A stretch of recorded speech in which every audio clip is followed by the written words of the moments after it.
State sentinel में आपका स्वागत। मैं हूं रविंद्र सिंह। आज जो कहानी मैं आपको सुनाने जा रहा हूं, शायद किसी और का जीवन भी ऐसे रहा। कहानी एक ऐसे जीवन की जिसमें संघर्ष था, जिसमें जिद थी और जिसमें कुछ करने की सहालियत थी।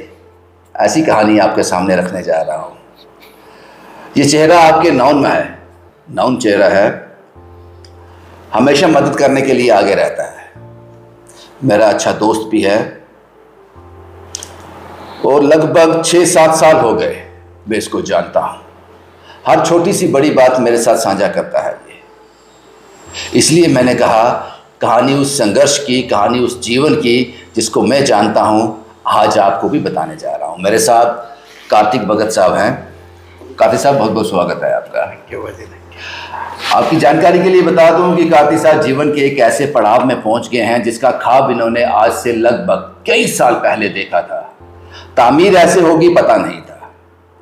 इस वक्त मैं स्कॉलर्स एकेडमी एक इंस्टीट्यूट में हूं, एक ट्यूटोरियल में हूं। यहाँ 8, 9, 10, 11, 12 तक को बच्चों को पढ़ाया जाएगा।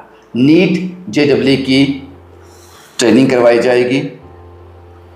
और यहाँ तक पहुँचने में कार्तिक साहब ने क्या कुछ खोया, क्या कुछ पाया, क्या संघर्ष था, किस किस से झगड़ा हुआ, किस किस की सुनी, किस किस की नहीं सुनी।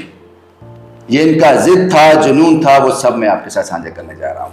कार्तिक साहब, सबसे पहला सवाल ये है, इतनी ज़्यादा एजुकेशन हासिल करने के बाद आप किसी अच्छी नौकरी में हो सकते थे, तो घर वालों ने ये नहीं बोला कि कुछ सरकारी नौकरी कर लो या किसी पोस्ट पे चले जाओ, या कोई और विकल्प भी थे? पाजी, बचपन से ही मैं ब्राइट स्टूडेंट रहा हूँ हमेशा से। तो घर में मेरे पापा को बहुत उम्मीदें थी, मतलब कि ये एक अच्छी नौकरी ले ले, तो क्योंकि उन्होंने भी बिज़नेस की ज़िंदगी जी है, उनकी ज़िंदगी में भी स्ट्रगल रहा। वो चाहते नहीं होंगे कि मेरा बेटा जो है उस तरह का स्ट्रगल करे जो एक बिजनेसमैन को देखना पड़ता है। खासकर एक मिडिल क्लास से बिलोंग करने वाली फैमिली के लड़के को जो है, वो चाहते थे एक स्टेबल ज़िंदगी जो है वो जीनी चाहिए।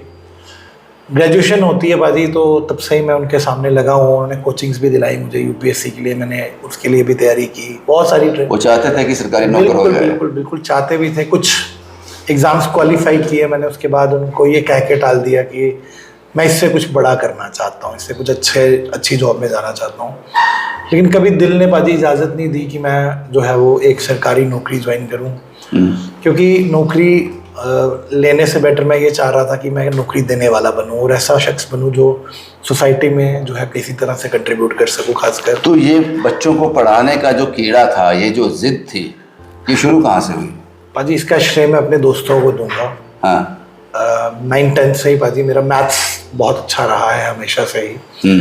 तो मेरे दोस्तों को कई बार स्कूल के टीचर से कुछ टॉपिक समझ में नहीं आते थे बाजी, तो एग्जाम के दिनों में रात को मेरे घर पे पढ़ने आ जाते थे। तो वो जो मेरे अंदर। तो आप लोग सेम क्लास में थे? हाँ, सेम क्लास में थे। आप उनको पढ़ा रहे थे? वो मेरे पास रात को आके पढ़ते थे। फिर 11th-12th में गए, फिर अकाउंट्स, मैंने कॉमर्स स्ट्रीम पढ़ा है। हाँ। फिर वो अकाउंट्स पढ़ने मेरे पास आना शुरू हो गए। तो वो जो मेरे अंदर का टीचर था, शायद वो उन्हीं दोस्तों की देन, और वहीं से वो मेरे अंदर का टीचर जो है वो जागना शुरू हो गया। मैंने पढ़ाना शुरू कर दिया। स्कॉलर अकेडमीज तक पहुंचने के लिए घर में कभी झगड़ा हुआ? उन्होंने कहा कि हमें तुम्हें इतना पढ़ाया लिखाया, एक अच्छी नौकरी ले, वो झगड़ा, वो लेवल कभी आया?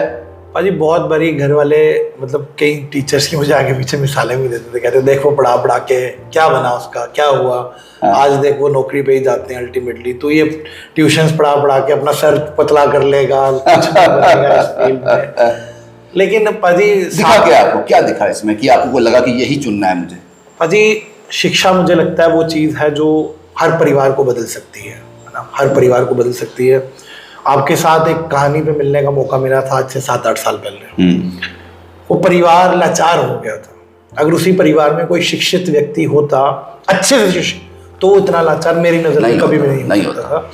तो हमारे देश को पाजी मुफ्त अनाज से बेटर अगर शिक्षा जो है वो सही ढंग से लोगों तक पहुंच पाए, अच्छी तालीम जो है, बेहतरीन तालीम जो हमारे शायद मुझे लगता है सरकारी स्कूलों में उस तरह से नहीं प्रोवाइड की जा रही है, वो तालीम अगर हर घर तक सही ढंग से पहुंचे तो हर परिवार जो है, मुझे लगता है भाजी, जिस लाचारी को हम खत्म करने की कोशिश करते हैं, जब भी कोई ज़रूरतमंद का कॉल आता है, मैं सोचता हूँ ये ज़रूरतमंद नहीं होना चाहिए। वो जरूरतमंद तभी खत्म हो सकती है अगर हर परिवार शिक्षित अच्छे से हो पाएगा भाजी। ये जिद कहाँ से पैदा हुई जब आपके पास बच्चे ट्यूटोरियल क्या आप घर में ट्यूशन दे रहे? मैंने बाजी एक छोटा सा सेटअप इससे पहले भी शुरुआत की थी। वो छोटा सा सेटअप जो है अच्छे लेवल पे, कॉमर्स लेवल पे मैं उसको चला रहा था, अभी भी चला रहा हूँ वैसे सेटअप को। किन बच्चों से मुलाकात होती थी? मेरे पास बहुत बहुत अच्छी फैमिलीज के बच्चे भी आना शुरू हुए, और क्योंकि मेरे फादर भी इसी तरह की फील्ड से कनेक्टेड हैं तो बाजी मोहल्ले के बहुत से ऐसे परिवारों के लोग आना शुरू हो गए, शायद वो चीज़ें अफोर्ड नहीं कर सकते थे बाजी। उनके लिए फीस जो है वो कुछ रुपए देना भी बहुत मुश्किल थी। कुछ परिवार बाजी ऐसे पढ़ना चाहते थे, बिल्कुल बाजी, अच्छे अच्छे बच्चे, बहुत इंटेलिजेंट बच्चे, जिन्हें जो है अगर हम सपोर्ट नहीं करते बाजी वो शायद पढ़ाई छोड़ देते। तो बाजी उन परिवारों के लिए हमने जो है, मुझे ये समझ नहीं आ रहा था कि यार मैं किसी ट्यूटोरियल का, किसी भी शिक्षा के गुरु का मैं मजाक नहीं बनाना चाहूँगा, लेकिन शिक्षा को जो है वो इस लेवल तक का व्यवसाय बना दिया गया है कि एक मध्यम वर्ग का जो अपर मिडिल क्लास के अलावा उससे जो नीचे वाली क्लास है उनके लिए तो बहुत मुश्किल होता जा रहा है। Absolutely. बहुत ज़्यादा मुश्किल होता जा रहा है कि वो अपने बच्चों को किसी अच्छी लेवल की तालीम जो है वो दे सके। तो पाजी उन लोगों के लिए मैंने ये सोचा कि मैं क्या कर सकता हूँ। तो मैंने एक पॉकेट फ्रेंडली इनिशिएटिव जो है वो हर वर्ग के लिए खोलने की कोशिश की है, और शायद हमारे जिस एरिया में मैं बदलाव एरिया में बैठा हूँ, शायद इस एरिया का ये पहला ऐसा कोचिंग इंस्टीट्यूट बनने जा रहा है जो इस लेवल की टेक्नोलॉजी और इस लेवल की स्टाफ, इस लेवल के टीचर्स के साथ जो है वो इस एरिया में काम करने जा रहा है। और मैं यकीन के साथ कह सकता हूँ कि हम जिस फी में जो है वो प्रोवाइड करने जा रहे हैं वो कोई भी नहीं प्रोवाइड कर पाएगा, क्योंकि हमारे कुछ अपने एक्सपेंसेस भी रहेंगे इसके लिए। और जो बच्चे बीपीएल कैटेगरी के, जिनके लिए स्पेशली हमने जो ध्यान रखा हो बाजी, उनके लिए एक मैसिव लेवल का हमने जो है वो अपनी तरफ से एक सिस्टम बना के रखा है कि उनको लगेगा नहीं कि वो किसी एक नॉमिनल इंस्टीट्यूट में आके पढ़ रहे हैं। वही शिक्षा का स्तर इनको जो कोटा में मिलता है, जो दिल्ली में मिलता है, जो हिंदुस्तान के टॉप क्लास एजुकेशन शहरों में मिलता है, वो हम जम्मू में प्रोवाइड करेंगे। स्कॉलर्स अकेडमी है क्यों? बाजी स्कॉलर फ्रेंचाइज है। हाँ, ये एक फ्रेंचाइज है। मैं पहले कोटा गया बाजी, कुछ बेंगलोर में टॉप क्लास इंस्टीट्यूशन से, उनसे भी मुलाकात हुई।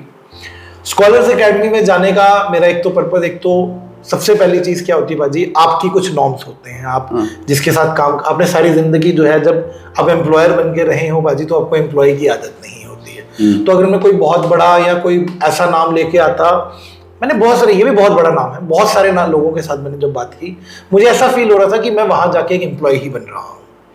जो मेरी कंडीशंस हैं वो एक बिजनेस माइंडेड लोग हैं, वो बिजनेस के पर्सपेक्टिव से काम कर रहे थे। वो बिजनेस जो है वो मुझे समझ में नहीं आना था। एक बार खुदाकारी है यहाँ पे पाजी, मैं यहाँ का मालिक, आप मान लीजिए, मैं सुधांशु बजाज सर का दिल से धन्यवाद करता हूँ। उन्होंने मुझे इसका सब कुछ बोला, तेरे हवाले वतन साथिया, मेरा नाम जो है मुझे पता है आप अच्छे से कर लेंगे। तो यहाँ मुझे किसी से परमिशन नहीं है, यहाँ मुझे अपने लेवल पे क्या फी लेनी है, मुझे ये बीपीएल बच्चे को जो एक मैसिव डिस्काउंट देना है, ये आप ही का फैसला होगा। बिल्कुल बिल्कुल भाजी, इसमें किसी से ज्यादा इसमें कोई इजाजत नहीं, और इसके लिए फ्रेंचाइज भी हमें पूरे लेवल पे सपोर्ट करेगा। स्कॉलर्स अकेडमी में क्या क्या होगा भाजी?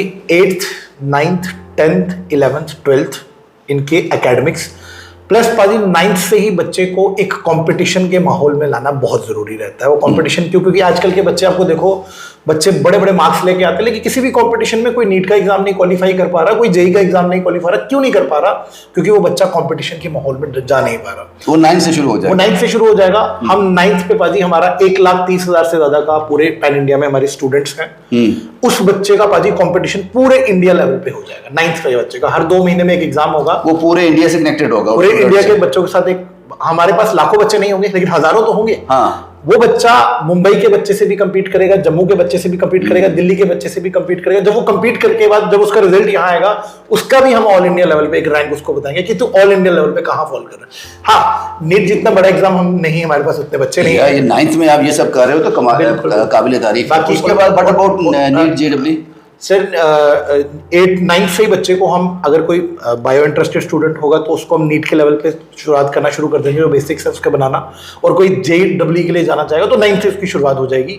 और स्पेसिफिकली हमने ड्रॉपर्स बैच जो अभी शुरू हो जाएंगे महीने से, जिसमें हम स्पेसिफिकली नीट और स्पेसिफिकली जेईई की जो कोचिंग है वो भी बच्चों को। What about teachers? टीचर्स पाजी पैन इंडिया लेवल के टॉप क्लास फैकल्टी जो है हमने हायर किया। मेरे पास 500 से ज्यादा सीवीज हैं पाजी पूरे पैन इंडिया लेवल पे, अलग अलग जगहों के। कुछ कश्मीर से टीचर हमने हायर किए हैं। हमारे कुछ ऐसे टीचर हैं वो हैं जम्मू के हैं, लेकिन सारी जिंदगी उन्होंने जम्मू के बाहर जो है टॉप लेवल पे टीचिंग की है। अब वो जाके अपने वो इसका हिस्सा बनेंगे, वो बिल्कुल इसका हिस्सा बनेंगे। मैक्सिमम फैकल्टी हमारी जम्मू के बाहर की, जैसे हमारे मैथ्स के टीचर हैं वो कानपुर से हैं, हमारे फिजिक्स के टीचर वो दिल्ली से हैं, तो हमारे जो बायो के टीचर हैं वो श्रीनगर से हैं। तो अलग अलग जगहों से हमने top class faculty, top class लोग। एंड व्हाट अबाउट इंफ्रा पाजी, आप इस क्लासरूम पर अगर जो भी व्यूअर्स देख रहे होंगे पाजी, इस क्लास में आप बताइए आपको लगता है 30 से ज्यादा बच्चे बैठ पाएंगे? नहीं बैठ पाएंगे। अब 30 का नंबर ही क्यों? एक क्लास में जब मैं 30 बच्चे बिठाता हूँ पाजी, मैं क्वालिटी पे भी काम कर पाऊंगा। मुझे क्वांटिटी 60, 70, 100 बच्चे नहीं चाहिए। मुझे जितनी सीट्स फिलअप करनी थी मैं 50% तक पहुंच चुका हूं, मेरे पास 50% सीट्स और बची हैं, और जिस दिन हो जाएगा स्कॉलर्स एकेडमी के बाद एडमिशन क्लोज का बहुत बड़ा बोर्ड हम लगा देंगे। जितने आज हैं बढ़ते जाओ, वो नहीं करना, ये नहीं, हमें नहीं करना, क्योंकि पाजी अगर एक टीचर 30 बच्चों को रोज नजर रख सकता है, चीजें कर, और उसके अलावा एक चीज मैं आपको और बताऊंगा पाजी, 30 बच्चे को 1-to-1 देना प्रैक्टिकली पॉसिबल। अब 1-to-1 का मतलब क्या है? क्लास में एक बच्चा यहाँ पे चिंटू बैठा होगा, उसको कभी टीचर को तो बोल ही नहीं पाता होगा क्लास में 30 बच्चों के सामने कि भाई मुझे क्या दिक्कत है। वो भीड़ का हिस्सा रह जाता है, वो भीड़ का हिस्सा रह जाता है। वही चिंटू की 1-to-1 क्लास भी लगेगी सर के साथ। टीचर्स यहाँ फुल टाइम के लिए हायर हो रहे हैं, सुबह 10 से शाम 7 बजे तक। चिंटू जिस दिन स्कूल में छुट्टी करेगा, चिंटू को जिस दिन मुझे दिक्कत नजर आएगा, चिंटू क्लास से 1 घंटा पहले 1-to-1 क्लास में टीचर के साथ पर्सनली बैठ के उसकी क्लासेस जो है वो होंगी, ताकि उस बच्चे पे हम स्पेसिफिकली ध्यान दे सकें। And what about your infrastructure की क्या कुछ रहेगा? जैसे मैं देख पा रहा हूं, जैसे मैं आपको बता दूं कि ये जो बोर्ड है बाजी, ये स्मार्ट बोर्ड्स हैं। इसके साथ ही विदिन कल परसों यहाँ पे कैमरास जो है हमने ऑर्डर कर दिए हैं, कल में प्लेस हो जाएंगे। वो कैमरास क्या करेंगे, हर एक क्लास को रिकॉर्ड किया जाएगा। वो रिकॉर्ड करके एक एप्लीकेशन स्कॉलर्स एकेडमी के नाम की आपको प्ले स्टोर और iOS दोनों में अवेलेबल होगी। वो वीडियो लेक्चर जो है वो उसमें रोज अपलोड हो जाएगा। बच्चे को क्लास में कोई दिक्कत आई है, बच्चा दोबारा उसको 1 साल के लिए उस पूरी क्लास को बार बार देख सकता है। उसका फायदा क्या हो जाएगा? उसका फायदा ये हो जाएगा, अगर बच्चा पुराना कोई टॉपिक भूल जाएगा, माइंड से निकल जाएगा, उसके पास वो 1 साल की पूरी क्लासेस रिकॉर्डेड फॉर्म में अवेलेबल रहेंगी। तो दैट मीन्स सर कि अगर एक बच्चा यहाँ पर नीट, JEE या कोई भी आपसे कोर्स करता है, ट्यूशन लेके जाता है, तो वो जो रिकॉर्डेड लेक्चर होंगे वो उसके भाई बहन के काम भी आएंगे। वो वैसे तो थोड़ी आप सिक्योरिटी के साथ होता है, थोड़ा सा सिक्योरिटी के साथ होता है, लेकिन अगर वो तो मतलब आप मान लीजिए कि अगर वो करना चाहे तो ऐसा कर सकता है, लेकिन वो एक बच्चे की ही एक्सेसिबिलिटी, एक बच्चे के लिए वो पूरा प्रोसेस कर सकता है, वो जितनी देर मर्जी चाहे। हाँ, 1 साल के लिए, पूरे 1 साल के लिए, जब तक मतलब उसका जो पर्टिकुलर एग्जाम है वो कंप्लीट नहीं हो जाता। What about your fees structure? Fees structure सबसे कम, सबसे नॉमिनल, और बीपीएल के लिए बिल्कुल स्पेसिफिक। लेकिन बीपीएल के लिए सिर्फ एक क्राइटेरिया, सरकारी दफ्तरों की तरह क्राइटेरिया नहीं है। एक बीपीएल कार्ड लेके आओ कि हम बीपीएल AAY हैं। AAY को तो हम और लेवल पे लेके जाएंगे बाजी, और लेवल पे लेके जाएंगे। सिर्फ एक फॉर्मेलिटी, बीपीएल और AAY। 10 चक्कर इंस्टीट्यूट के नहीं लगाने हैं आपको, आप एक ही चीज लेके आएंगे तो आप जो बीपीएल का स्पेसिफिक, और जो जनरल बच्चा होगा उसके लिए भी जो बड़े बड़े हब चल रहे हैं जम्मू में, उससे बहुत नॉमिनल लेवल पे फीस जो है वो हम देने जा रहे हैं, बहुत नॉमिनल लेवल पे उनके मुकाबले। किसी को ट्रांसपोर्ट चाहिए वो भी अवेलेबल होगा यहाँ पे। एक चीज और मैं ऐड ऑन करना चाहूंगा, यहाँ पे हमने स्टूडेंट की सिक्योरिटी के लिए भी CCTVs तो बहुत नॉर्मल, आज हर कोई चीज़ लगाता है। पेरेंट बड़ा कंसर्न रहता है, और एक इंस्टीट्यूशन के लिए भी बहुत मुश्किल रहता है कि अगर 120-200 बच्चे हैं उसके पास, तो उन 200 बच्चों को रोज़ पेरेंट को कॉल करना, आपका बच्चा भी आया, अभी बहुत मुश्किल होगा। हमने पाजी एक special punching machine, attendance machine लाई है। जैसे ही स्टूडेंट यहाँ पंच करेगा, वो उसका मैसेज जो है उसके पेरेंट को पहुंच जाएगा, रजिस्टर्ड मोबाइल नंबर, हाँ बिल्कुल रजिस्टर्ड नंबर होगा, उस पर अराइव हो जाएगा कि आपका बच्चा जो है यहाँ आ चुका है, पहुंच गया और आपका बच्चा निकल चुका है। वो दोनों चीज़ हो जाए, ताकि उससे जो है वो पेरेंट की कंसर्न कुछ हद तक जो है हम कम करने की कोशिश जो है वो कर रहे हैं। स्टडी मटेरियल हमारा अपना रहेगा, बच्चे की यूनिफॉर्म हम देंगे जो है, और साल भर के लिए जो उसकी मॉड्यूल स्टडी मटेरियल्स वो भी हम स्कॉलर्स एकेडमी के लिए। ये फी जो आपको पे करनी है, ये किस मॉड्यूल में करनी है? किस फी पे करने के भी बाजी 2-3 तरीके हैं। हमने 3 इंस्टॉलमेंट्स का ऑप्शन भी रखा है और 8 इंस्टॉलमेंट्स का ऑप्शन भी रखा है। वो उन पेरेंट्स के लिए, कुछ पेरेंट्स तो होंगे जो बोलेंगे हम 3 में जल्दी जल्दी हम खत्म करना चाहेंगे।